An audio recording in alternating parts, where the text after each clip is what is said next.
The purple grass swayed gently in the light breeze as lead observer Gray walked slowly toward the central observatory. His long, thin legs carried him carefully across the smooth ground of his homeworld. Like all meadowfolk, he stood tall but delicate, his blue-tinted skin reflecting the soft light of their distant sun. The observatory sat atop the highest hill in the Valley of Knowledge, its crystal dome shimmering with the collected wisdom of 1,000 peaceful years. Inside, other meadowfolk worked quietly at their stations, their four-fingered hands moving gracefully over the control panels. Lead observer called out Assistant Blue, her voice trembling slightly. The deep space scans show something troubling. Gray moved to her station, his movements measured and calm as always. The meadowfolk had not faced a real crisis in generations. Their society had evolved beyond conflict, beyond the need for rapid movement or sudden actions. Everything was done with purpose and peace. But what Gray saw on the screen made his inner heart skip a beat. "Run the calculations again," he whispered, his tall frame bending over the display. The numbers didn't change. They never did. A massive cluster of asteroids was heading toward their world, pulled in by the gravity of their sun. The projected path was clear. Their peaceful world lay directly in its path. The meadowfolk had never needed to develop powerful weapons or massive engines. Their technology focused on harmony with nature, on understanding rather than controlling. Their ships were small and efficient, perfect for peaceful exploration, but not for moving giant rocks in space. Gray called an emergency meeting of the Council of Wisdom. In their gathering hall, 30 of the eldest and wisest meadowfolk assembled, their long robes brushing the smooth floor as they took their places in the circle of discussion. "The threat is real," Gray explained, his voice steady despite his fear. "The asteroid cluster will reach us in 50 rotations. Our calculations show the impacts will cover 60% of our surface. The damage," he paused, gathering strength, "would end our civilization." The council sat in stunned silence. Their world had always been gentle. Even their storms were mild, their seasons barely changing. They had never needed to adapt to harsh conditions or develop tools for survival in extreme situations. "Can our ships not deflect them?" asked Elder White, her age showing in the pale shade of her skin. "Our engines lack the power," Gray replied. "We would need forces far beyond our current capabilities, forces our people have never needed to harness." The discussion lasted through the night. They considered every option their peaceful society could offer. Building underground shelters would take too long. Their ships couldn't evacuate enough of their population. Their tools couldn't break up the asteroids. As the first sun rose, casting pink light through the crystal walls, Gray made a suggestion that would change the course of their history. "We must ask for help," he said. "We must send a signal to the stars." The council murmured. The meadowfolk had contacted other species before, had traded and shared knowledge with many civilizations, but they had always been careful to avoid one particular group, the ones from high-gravity worlds, the ones other species called Deathworlders. The signal would reach them too, Elder White warned. The humans. Gray stood straighter, his full height impressive even among his own kind. "Perhaps," he said, "that is not a bad thing. We have avoided the Deathworlders out of fear of their strength. But now, when we need strength..." The council debated further, but in the end, they had no choice. That afternoon, Gray stood in the broadcast chamber of the observatory. With careful movements, he activated their most powerful transmitter. The message was simple, translated into all known languages. "To all who can hear, we are the meadowfolk. Our world faces destruction. We ask for help. We offer friendship and knowledge in return. Please, help us survive." The signal shot out into space, carrying their hopes with it. As Gray watched the transmission indicators, he wondered who would answer. Deep in his heart, he knew their peaceful world needed something different now. Perhaps they needed those they had feared. The humans, the Deathworlders, the ones who knew how to fight against a hostile universe and win. All they could do now was wait and hope their call for help would bring salvation rather than more trouble to their gentle world. The message crackled through Earth's deep space receivers on a quiet Tuesday morning. At first, the technicians at Global Space Command thought it was just another routine alien transmission. Earth had only recently joined the galactic community, and most alien species still avoided direct contact with humans. But this message was different. Captain Stone called out the young technician at the main console. "You need to hear this." Jack Stone walked over from his command station, his heavy boots making solid thuds on the metal floor. Years of working in high gravity had given him the sturdy build typical of Earth's Space Force personnel. He leaned over the console, his broad shoulders casting a shadow on the display. The message played again, the alien voice translated by their computers. As the plea for help ended, Stone's weather-worn face turned serious. "Send this up to the Council. Now." Within hours, the United Earth Council gathered in their chamber in New Geneva. Representatives from all Earth's nations sat in the circular room, their faces lit by the holographic display showing the Meadowfolk's message. "We know of these people," said Director Wells, her gray hair tied back tightly. "They've avoided contact with us since we achieved faster-than-light travel. Most low-gravity species see us as dangerous." "They're not wrong," muttered someone in the back. A few people chuckled. Humans had learned early that their natural strength, endurance, and aggressive problem-solving made other species nervous. Stone stood before the council, his uniform crisp despite Earth's heavy gravity. "The Meadowfolk might fear us, but they need us now. Their world has maybe 50 days before impact. We have the ships. We have the technology. We have the strength they need." "Other species have closer worlds," argued Counselor Lee. "Why should we risk our people?" Stone clicked a button, bringing up data on the asteroid cluster.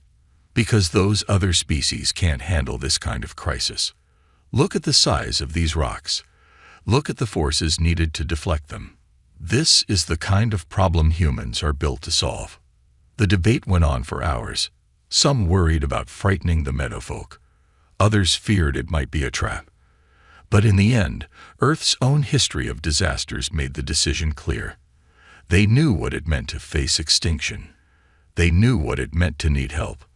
The Council voted. Earth would respond. Stone left the chamber to find engineer Kate Miller already waiting. She was shorter than him, but just as solid, her arms strong from years of working with heavy machinery in space. "I hear we're going to save some aliens," she said, grinning. Next to her stood Science Officer Tom Reed, his lean frame hiding the same earthborn strength all humans shared. "We leave in 10 hours, Stone confirmed. "The Meadowfolk need muscle, and we're going to give it to them. The Council's worried we might scare them, though." Miller laughed. "Can't be helped. Either we scare them a little now, or they don't have a planet later." They walked to the preparation area, where crews were already loading equipment onto Earth's fastest ship, the Thunderchild. The vessel was built to human standards: thick walls, heavy construction, and powerful engines. To other species, it looked like a warship. To humans, it was just properly built. As they supervised the loading, a message came from one of the alien embassies on Earth. Stone read it and frowned. "The Galactic Council advises against sending humans to help," he told his team. "They say we might cause unintended cultural disruption with the Meadowfolk." Reed looked up from his datapad. "Well, they're not wrong. We will disrupt their culture. We'll disrupt it by saving it." Stone nodded and sent a simple reply to the Galactic Council. Message received. Human aid team departing as scheduled. 10 hours later, the Thunderchild lifted off from Earth. Its engines roared with power that would have torn apart most alien ships. Inside, Stone and his team strapped in, their bodies naturally ready for the stress of acceleration that would have killed most other species. They had a world to save, whether the galaxy liked it or not. The Thunderchild dropped out of faster-than-light travel near the Meadowfolk's world. Through the main viewport, the planet looked peaceful, covered in purple continents and pink oceans under two small suns. Gravity reading at 0.3 Earth standard, Reed announced from his station. The air is thicker than ours, but we can breathe it. Captain Stone nodded and pressed the ship's communication button. Meadowfolk Control, this is Captain Stone of the Earth vessel Thunderchild. We received your distress call and are here to help.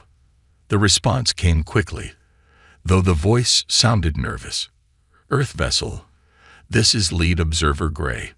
We welcome your assistance. Please dock at our orbital station. The humans saw the station, a delicate structure of crystal and light metals that looked more like art than a space dock. Stone glanced at Engineer Miller. That dock wasn't built for a ship like ours, she said. The Thunderchild would crush it. Stone agreed.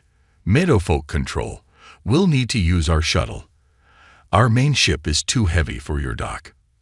Even the shuttle, built to human standards, made the whole station shake when it connected. The three humans had to duck to fit through the airlock. They wore their normal Space Force uniforms, having decided that their heavy protective gear might look too threatening. Lead Observer Gray waited for them with a group of meadowfolk. The aliens were tall but thin, with delicate blue-tinted skin and long fingers. They stepped back when the humans entered, their eyes wide. "Welcome to," Gray started to say, but stopped as Stone took his first step onto the station's deck. The metal floor dented slightly under the humans' weight. The meadowfolk stared in shock. One of them whispered, "By the gentle suns." Miller noticed their fear and tried to smile in a friendly way. "Sorry about that. We forget sometimes that we're a bit heavy for most places." Reed pulled out his data pad to take readings, but he moved too quickly. The sudden motion made several meadowfolk jump back. Their movements were slow and graceful, while the humans seemed to them like unstoppable forces. "Perhaps," Gray said carefully, "we should move to the briefing room. We've strengthened the floor there." They followed Gray, trying to walk as lightly as possible. In the briefing room, the humans sat in chairs designed for the much lighter meadowfolk. The furniture creaked but held. "Show us the asteroid data," Stone said, keeping his voice soft. Gray activated a hologram of the approaching rocks. As the image filled the room, he explained their failed attempts to stop the disaster. "Our ships lack the power to move such masses," he said, "and our people cannot work in such dangerous conditions." Reed studied the data while Miller walked around the hologram. Her movement made the meadowfolk nervous. To them, she looked like she could tear through the station's walls without effort. "We can handle this," Miller said, "but we'll need to bring up equipment from the Thunderchild." "Heavy equipment." How heavy?" asked one of the meadowfolk scientists. "About 2,000 of your weight units per piece," Miller answered. The room went silent. To the meadowfolk, this was an impossible number. They built everything light and delicate. The idea of such massive machines frightened them. "We have no way to move such," Gray began. Stone stood up, making his chair groan. "We'll move it ourselves. On our world, this is normal weight for construction equipment." To prove his point, he walked to a metal storage container that sat in the corner. The meadowfolk used anti-gravity units to move these boxes. Stone bent down, gripped the handles, and lifted it easily. Several meadowfolk backed away. Others made sounds of wonder. Gray's hands trembled as he realized what he was seeing. These humans didn't just seem powerful. They were power itself, wrapped in flesh and bone. "Your people," Gray said slowly, "you can really save our world." Stone set down the container gently. "Yes, but you'll have to trust us, and you'll have to get used to seeing things you thought were impossible." Reed looked up from his data pad. "Like that?" He pointed out the window. Everyone turned to look. Miller was outside the station, using her suit's thrusters to move gracefully in space. She carried a piece of equipment that would have needed 3 meadowfolk ships to move. She waved at them through the window, the massive machine looking like a toy in her arms. Gray touched the window with his long fingers.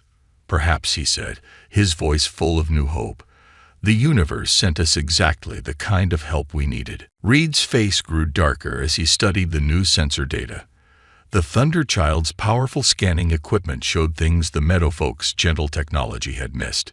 He sat in the station's main control room, surrounded by worried aliens who watched him work with a mixture of fear and hope.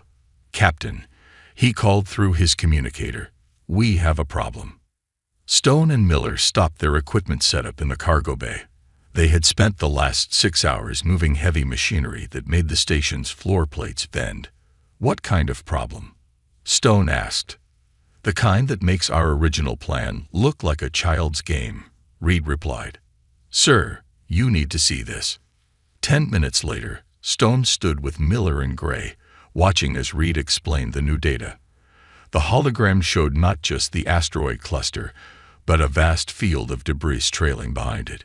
"The cluster is pulling in more rocks as it travels," Reed explained, using simple words for the Meadowfolk to understand. "When it hits the first rocks, it will create a chain reaction. Think of it like throwing one stone in a pond, but that stone makes bigger and bigger waves." Gray's blue skin turned almost white. "How long do we have?" 3 weeks, Reed said. "Not 50 days like we thought. The first impacts will start a cascade effect that will pull in the rest faster than we calculated." Miller walked through the hologram, her solid frame casting shadows in the light. "The equipment we brought, it's not enough. Not for this." The Meadowfolk in the room started talking all at once, their voices high with fear. Stone raised his hand, and they fell silent. Even in their panic, they couldn't help but respond to his commanding presence. "Tell me about your planet's defense systems," Stone said to Gray. The lead observer blinked his large eyes. "We have no weapons, if that's what you mean. Our shields can handle small meteors, but nothing like this." "No weapons at all?" Miller asked, surprised.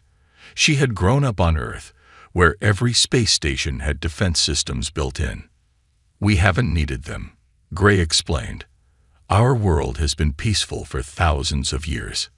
Stone paced the room, his heavy steps making soft thuds despite his effort to walk lightly. The Meadowfolk watched him, their thin bodies swaying slightly with each of his steps. "What about mining equipment?" he asked. "Anything for breaking up rocks?" "Our mining is all done with sonic waves," one of the Meadowfolk scientists said. "Gentle vibrations that separate minerals." "Nothing. Nothing like what you're suggesting."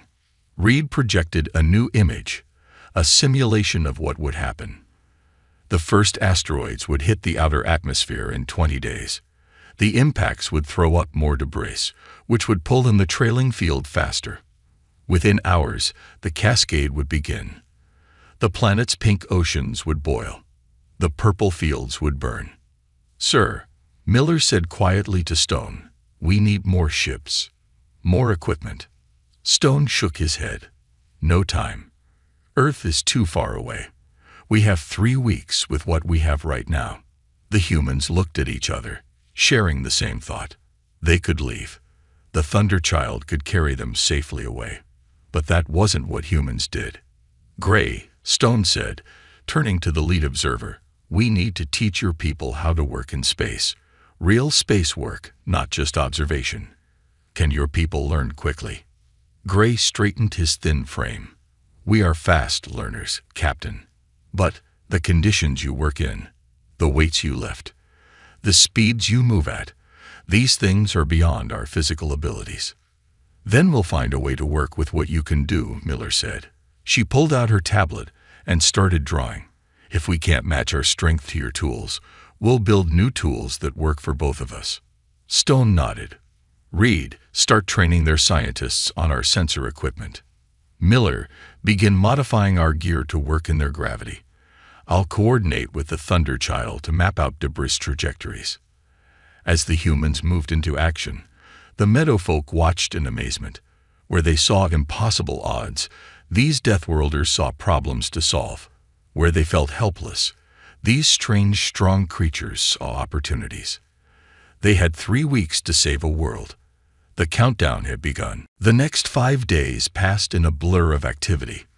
The peaceful space station had transformed into what the humans called a working base. Heavy machines lined the reinforced corridors, and the soft light now mixed with the harsh glare of Earth-style work lamps. Engineer Miller stood in what used to be a meditation room, now converted into a workshop. Around her, a group of meadowfolk watched as she demonstrated her latest invention. "We call it the gravity suit," she explained, holding up a thin, shimmering fabric. "It uses your sonic technology combined with our strength-enhancing systems. It won't make you as strong as us, but it will help you work in space without fear." One brave meadowfolk engineer named Pine stepped forward to try it on. The suit adjusted to his tall, thin frame. When he moved, his normally slow, graceful motions had new power behind them. "I feel strange," Pine said, lifting a tool that would normally have been too heavy for him. "But strong." Miller smiled. "Good. We need everyone working together on this. Now, let's get you trained on the space mining equipment." In another part of the station, Reed worked with the meadowfolk scientists. He had connected their delicate sensors to the Thunderchild's powerful computers, creating a new way to track the asteroid field. "Your technology sees things ours misses," he told them, pointing to the detailed scans. "We have power, but you have precision. Together, we can map every rock in that cluster." Outside the station, Captain Stone supervised the construction of what he called the defense line. Teams of humans and gravity-suited meadowfolk worked together, setting up massive energy deflectors salvaged from the Thunderchild's emergency systems. Stone watched through the station's window as a meadowfolk worker named Sky used her new suit to help guide a heavy piece of equipment into place. 2 weeks ago, she would have found it impossible to even touch something so heavy. Now she moved it with careful skill. "They learn fast," Stone said to Gray, who stood beside him. "We have to," Gray replied. "It's amazing how much we never tried because we thought it was impossible." He paused, watching his people work alongside the humans. "We always saw your strength as something to fear. We never thought about what it could build." The work continued around the clock.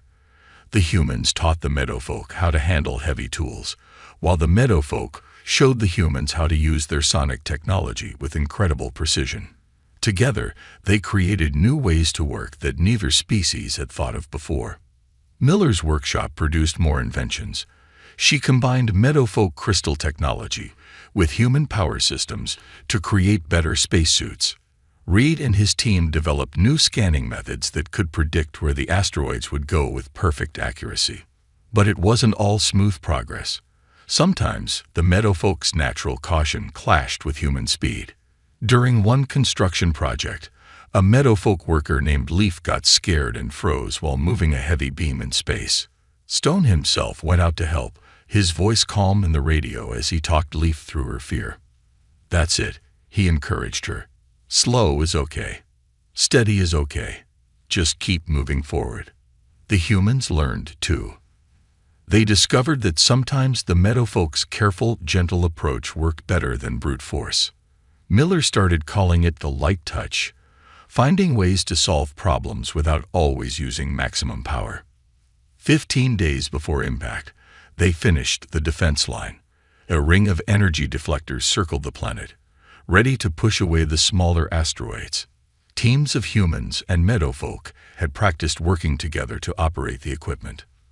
But as they looked at the latest scans, they knew it might not be enough. The biggest asteroids were still coming, and the defense line wouldn't stop them. They needed something more, something that combined human power with meadowfolk precision in a way no one had tried before. That evening, Miller called an emergency meeting. She had an idea, but it was the kind of idea that only a human would think of. The kind that made the meadowfolk nervous just hearing about it. But they were running out of time, and sometimes the craziest plans were the only ones that worked. The first asteroid hit the defense line at dawn. Stone watched from the command center as the energy deflectors caught the rock and pushed it aside. Around him, humans and meadowfolk worked together at control stations, their movements now smooth after days of practice. Deflector network holding at 80%. Reed called out. First wave is manageable. But everyone knew the first wave wasn't the real problem. Behind it came the giants, asteroids bigger than mountains, pushing more debris in front of them. Miller burst into the room, her work uniform stained with grease. Captain, we need to talk. Now. Stone followed her to a quiet corner. On her tablet, she showed him a new set of calculations. The defense line won't stop the big ones, she said. We need to break them up before they get here. How? Stone asked, though he could tell from her face that he wouldn't like the answer. We have the antimatter charges from Thunderchild's emergency weapons system, Miller said quietly. If we can plant them in the right spots on the biggest asteroids, we can shatter them into pieces small enough for the defense line to handle. Stone's face went hard. That would mean going past the defense line, getting close to those rocks. It's suicide range. Not if we use the Meadowfolk's sonic drilling technology, Miller argued. They can cut holes in the asteroids faster and deeper than our drills. We just need. Need what? Someone strong enough to carry the charges in. Someone who can work in those conditions. She didn't have to say more. They both knew only humans could survive out there. Before Stone could respond, alarms blared. On the main screen, they watched a rock the size of a small ship slip through a gap in the defense line. It burned through the atmosphere and crashed into one of the pink oceans, sending up a cloud of steam. Gray rushed to them, his blue skin pale with fear. That was just a small one, he said. The big ones would crack your planet like an egg. Stone finished. He looked at Miller. How many charges do we have? 6. Enough for the largest asteroids if we place them exactly right. Stone walked to the center of the room. Everyone listen up, he called out. The room fell silent. We have a plan, but I need volunteers. Strong ones. It's high-risk work. The humans in the room stepped forward without hesitation. The Meadowfolk watched in wonder. They had learned much about human strength, but human courage still amazed them. We'll need sonic drilling teams too, Miller added, working in close contact with the asteroids. For a moment, no one moved. Then Pine, the engineer who first tried the gravity suit, stood up. I will go, he said. Our technology, your strength, isn't that what we learned? Other Meadowfolk joined him. Sky, Leaf, and more. All those who had worked closest with the humans and learned to trust them. They spent an hour planning. The Meadowfolk would operate their sonic drills from small, agile ships, cutting deep holes into the asteroids. Then human teams would go in with the charges, fighting against time and gravity to place them perfectly. If we're off by even a little bit, Reed warned, the explosions could send chunks of rock straight at the planet. Stone looked at his team, humans and Meadowfolk together, each bringing their own strengths. Then we won't be off, he said simply. As they prepared to launch, Gray approached Stone. When we sent out our call for help, he said, we didn't just need strength to move rocks. We needed your kind of strength, the strength to face impossible odds and try anyway. Stone checked his spacesuit one last time. Through the station window, they could see the approaching asteroids, now visible to the naked eye. That's the thing about humans, he said. The worse the odds, the harder we fight. The teams moved to their ships. They had one chance to get this right. Beyond the defense line, the asteroids tumbled toward them, massive and deadly. But they weren't facing them alone anymore.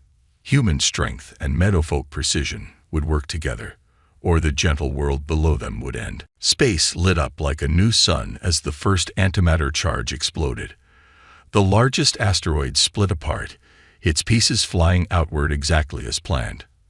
On the command station's main screen, everyone watched the fragments scatter into smaller, manageable chunks. First target neutralized, Reed announced, his voice tight with concentration. Defense line is catching the debris. But they had no time to celebrate. 5 more giant rocks were coming, and they had to hit them all. Stone watched through his helmet visor as the Meadowfolk ships moved in with their sonic drills. The aliens had learned to work fast when they needed to, their natural grace now matched with practiced speed. "Drill Team 2, we've got our hole," Skye called through the radio. Her voice was steady now, so different from her first nervous days with the humans. "Ready for charge placement." Miller pushed off from her ship, carrying the second antimatter charge. In the low gravity of space, the heavy device felt manageable, but one wrong move could still send her spinning away. She fought against the asteroid's weak gravity, using her suit's thrusters to stay on course. A piece of debris from the first explosion shot past her. Stone saw it coming through his own ship's sensors. "Miller, brake right," he shouted. She threw herself sideways, the rock missing her by inches. But the sudden move sent her off course, tumbling toward the asteroid's jagged surface.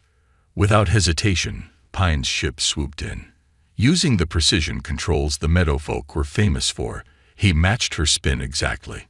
Miller grabbed the ship's extended safety arm, steadying herself. "Good catch," she said, breathing hard. "Good teachers," Pine replied simply. They worked together like this through 3 more asteroids. Each explosion had to be perfect. Each fragment had to be the right size for the defense line to handle. Human strength placed the charges, while Meadowfolk precision guided them to exactly the right spots. But the work took its toll. During the 5th explosion, a shock wave hit harder than expected. 2 human ships were damaged, and 3 Meadowfolk vessels had to retreat with cracked hulls. They were running out of ships, out of energy, out of time. The last asteroid was the worst. Its surface was unstable, making drilling difficult. Twice, the sonic drills hit pockets of gas that burst out, forcing the teams back. Time was running out. If this rock wasn't stopped, its fragments would overwhelm the weakening defense line. "We need to go deeper with this charge," Reed said over the radio. "The rock's core is more solid. If we hit it there." "The drills can't reach," Skye reported. "The gas pockets are too dangerous." Stone looked at the asteroid, then at his ship's readings. He made a decision. "Miller, prep the last charge. I'm going in." "Captain, what are you?" Before anyone could stop him, Stone fired his ship's engines at full power. He aimed straight for one of the gas pockets. The burst of hot engine exhaust ignited the gas, creating an explosion that ripped a deep hole in the asteroid's surface. "Now," he shouted, his ship spinning away from the blast. The Meadowfolk ships darted in, their sonic drills widening and stabilizing the hole. Miller followed, carrying the last charge deep into the asteroid's core. Everyone held their breath as she made her way back out. The final explosion was the biggest yet. The asteroid didn't just break, it disintegrated. The defense line lit up as it caught thousands of fragments, its energy fields glowing like curtains of light in space. Then suddenly, it was quiet. Reed checked his sensors once, twice, 3 times. "All fragments accounted for," he said finally. "Defense line is holding. The planet is safe." In the command center, Gray watched the last pieces of asteroid burn up harmlessly in the upper atmosphere. They looked like shooting stars now, a light show instead of a threat. The human ships limped back to the station.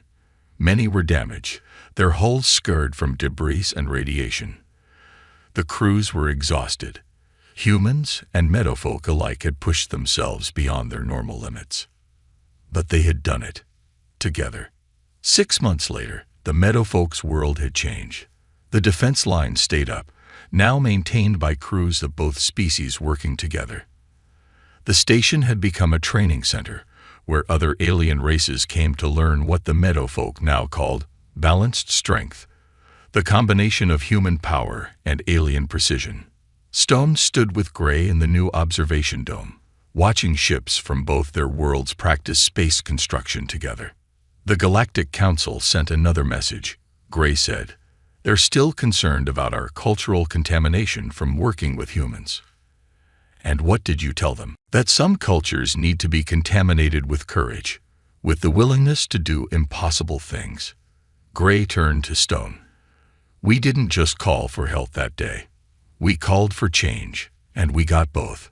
Below them, a class of young meadowfolk engineers practiced in their gravity suits, while human instructors taught them how to handle heavy equipment.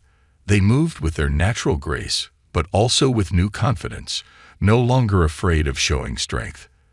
They had learned that being strong didn't mean being dangerous, and the humans had learned that being gentle didn't mean being weak. Together, they had created something new, a way of working that made both species better. The Deathworlders had come not to conquer, but to help.